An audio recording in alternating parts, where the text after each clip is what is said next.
Hey folks, so for this video, got some, uh, we got some random things I would say. Got an 1800s permission that I just scored yesterday and was able to get out for a couple hours same day. I'll introduce that next, and then some other things, just things that I thought were interesting. They actually happened very recently. One is an update on the Equinox that I'll discuss a little bit, and so just some other random things. Hopefully they're interesting. Hopefully you'll find them as interesting as I do. None of them really were as interesting or interesting enough to really warrant their own video. So I'm just sort of bundling them all up in this one video and hopefully they're all interesting together. Let me know in the comments, and we'll see how it goes. If it doesn't go well, then I won't do this too much anymore. But hopefully, like I said, hopefully it's as interesting to you as they were to me. So with that, I'll play the first the intro to the new permission I've got, and we'll start that now. So I just scored a permission here today. Guy called me back finally.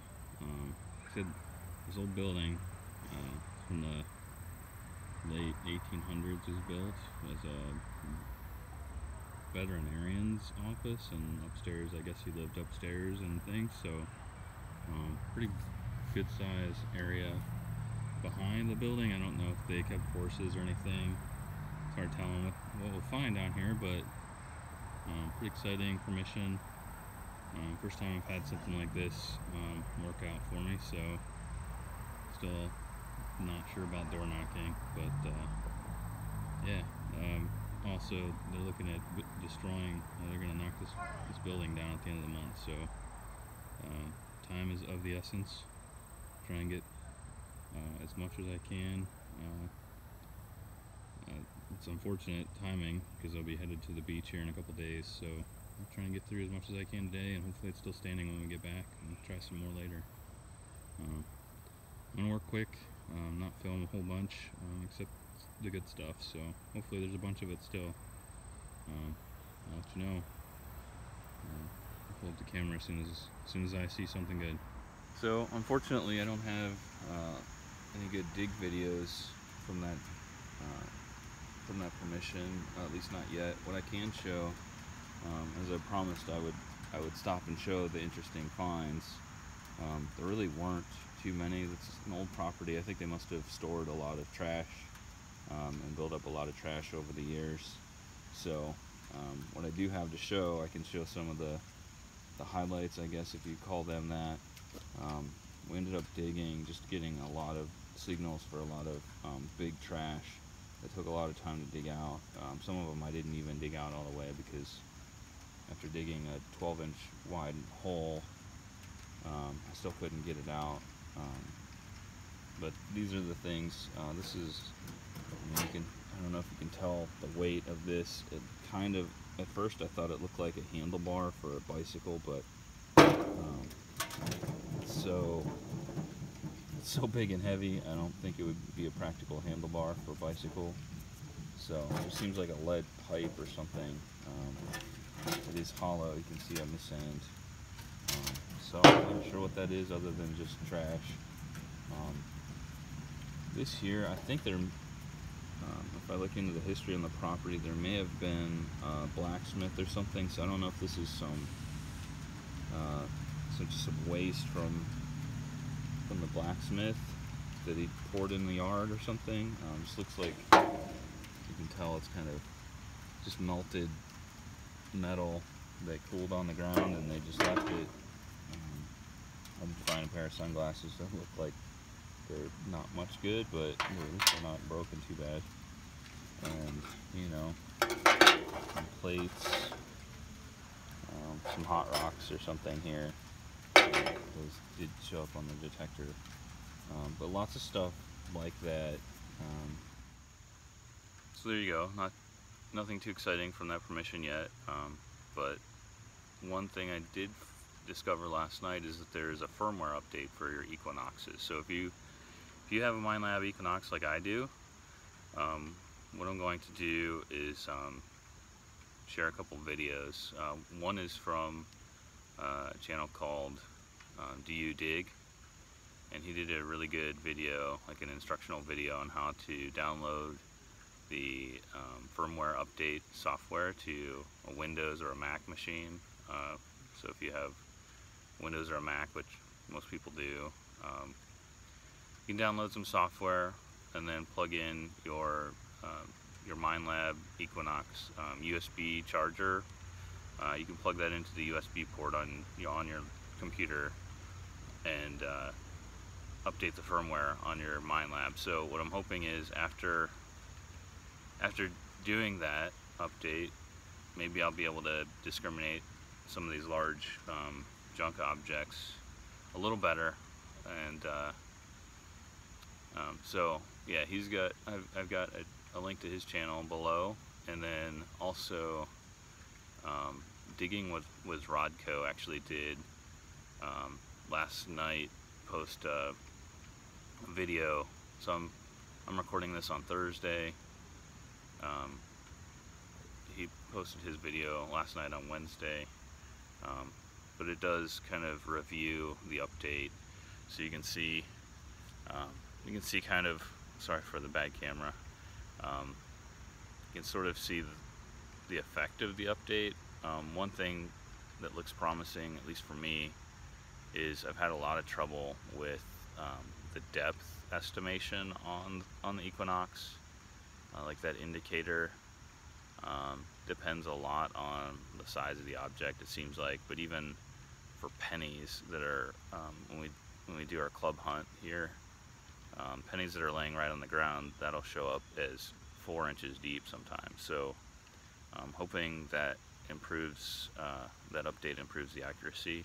So get a link to his video below, and you should check that out if you're curious about what the update gives you. He runs through a lot of other changes in the firmware and how they work after he's updated his machine.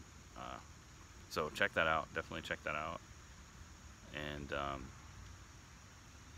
yeah, so Minelab Equinox firmware updates, worth checking out, I think. I'm going to the beach in 2 days, so I won't get a chance to use my Equinox before, after the updates, but before that trip. So we'll see how it works there, and yeah, and then maybe I'll get back to that 1800 site and see if there's any improvement with the software update then. Next thing I wanted to just share, so Adventures in Dirt, DK recently celebrated his 1,000 subscriber milestone for his channel, and celebrated with a giveaway. I didn't win the giveaway, unfortunately, but towards the end of his video, he did mention that his sponsor, Eagle Eye Detectors, Rick is the guy who manages that eBay store. He has an eBay store called Eagle Eye Detectors, and I'll put a link in the description for his eBay store, and also I'm going to experiment with trying to get a link to that store right embedded in the video, hopefully like right there somewhere. So if you don't see it, then I was unsuccessful with that, but we'll give it a try. Hopefully it works out. Yeah, and so with that, Rick's giving away a digging tool, which I could use for my daughter. I don't have an extra one for her to use, so we just use a garden trowel, and sometimes it doesn't work quite as well. So hoping to get her upgraded a little bit so she has something to use as well. So yeah, thanks Rick for doing that. Hopefully I made the cut and they're not all gone already. If they are, that's okay. I'll just look into getting one some other way. Maybe I can just work directly with you and buy one, and that's fine. Aside from that, I do have an off-topic video coming up in the next portion of the video. Something that I like to do. I like hot peppers. My dad grows them, so that's where they came from. And these ones are Carolina Reaper, and some people argue that they're the hottest pepper known to man. I think they may be. They're definitely highly ranked on the Scoville scale, which is a measurement of how hot peppers are. So they're hot, hot, hot. If you get a chance and you love peppers, see if you can get your hands on one and try it out. It's an experience for sure. So yeah, with that, I'm gonna show that next clip, and hopefully you enjoy it. I'm also looking for, I call this Reaper dust, the thing that I'm making in the next clip. If you have a better idea or some other ideas for recipes for these sort of things, I'm actually looking for a homemade hot sauce recipe that I could use these in. So if you have something like that, please in a comment share it with me, or give me your email if you don't want to share it publicly. I'd love to get a hold of a decent homemade hot sauce recipe that I could use those in. So yeah, thanks for watching, and hope you enjoy the next clip. And if not, if it's terrible, leave a comment and let me know. Hopefully I'm not getting too many thumbs downs on this video, but if I do, it's a learning experience, and yeah, I'll grow from this. And like I said, it's all interesting to me. They all were too short of clips to really warrant their own videos, but I hope you enjoy them nonetheless. So thanks a lot for watching, and I'll see you next time. So I know this is a little off topic from what I normally post here, but these guys, these are Carolina Reapers, really hot pepper. What I've done already is slice them in half, put each half face down on this is actually a cooling rack that I cut down to fit inside a smoker, like a cabinet smoker that I have. It's just a propane deal, but it works really nice because the mesh is kind of small, so these things don't fall through the cracks. And I learned that lesson last year. Lost a bunch, just kind of falling between the little gaps here. So anyway, this is a cooling rack. Fits really well in my smoker. These Carolina Reapers are like the 3rd hottest pepper known. I shouldn't even be touching it with my bare hands probably, but anyway, I put them through the smoker for about 2 hours at about 200 degrees. So they're a little bit smoky, pretty well dried out. And then the next step is to put them in this coffee grinder, which I just use. I only use this for peppers. Make a nice little like a seasoning for chilies or whatever. So I'm giving it a try here this year. I did it last year and it came out really hot, so you don't need much to really spice up your food. So anyway, I wanted to share that. Like I said, slice the tops off, slice them in half, pull out some of the seeds and guts from inside, and just put them face down for about 2 hours. Grind up a little bit so you can see what they look like. Yeah, so just drop a couple of these little halves in. You can see I did a little bit already. It makes a little bit of a dry pulp in there. They grind up to just almost nothing. So I'll put a couple more in here, and close the top up again.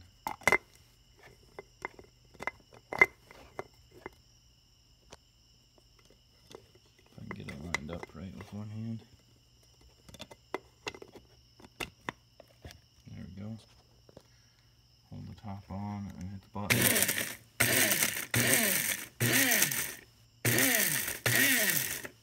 It's good to pulse a little bit. Let it pulse. Things move around and kind of turn over a little bit when you do that. And see it's all like a really fine, kind of like crushed red pepper that you might get at the supermarket. So, alright, here we go. Get a good look at that, and that hits. Yeah, it makes it hard to breathe when you get too close. But yeah, so I'll get the rest of these ground up and dump them in a jar. That way I can shake it up and you can see what it looks like as it turns over. So, alright, be back. Yeah, here we're on a paper plate, so you can get maybe a little better look at it. So, it's about a dozen of those peppers. Just about it fills a paper plate. I think maybe what I can do is just fold this up in half. Slide it in here. Hopefully I can do this without spilling too much. You can get a good look at the consistency while that's going down in there. Yeah, cool. So a little bit left on the plate. I'll clean that up here in a sec, but there you go. A little dab will do ya.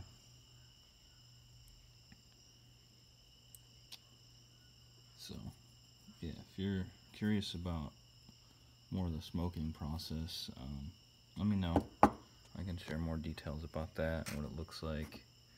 I didn't even think to put the camera on while I was doing this until it was too late. But anyway, I'm going to take this to work and share it with some friends.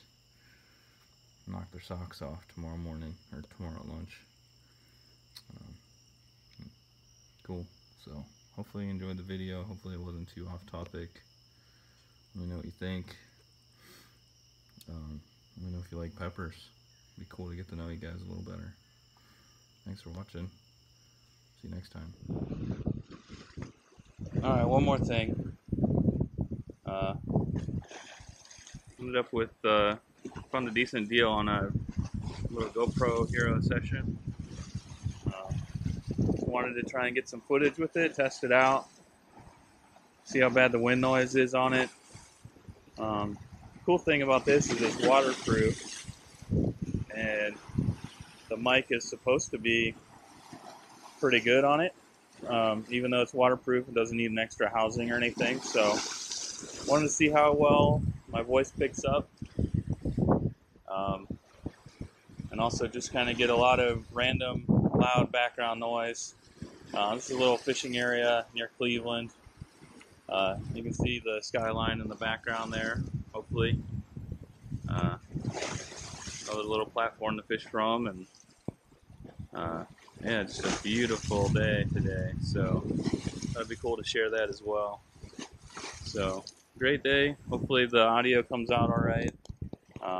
Actually, right now I'm holding it to my chest, which is probably, I have a chest harness for it, so hoping you can hear me pretty well now. Even over the waves, especially if I'm going to the ocean, I'll probably hear similar sounds there. And yeah, we'll see how it goes. Get home and check the video out. Hopefully include this in the randomness that is this this show, at least for this iteration of it. So hope you enjoyed. Hope the video is coming out all right, and see how it goes. Leave me a comment. Let me know what you think. Thanks so much for watching.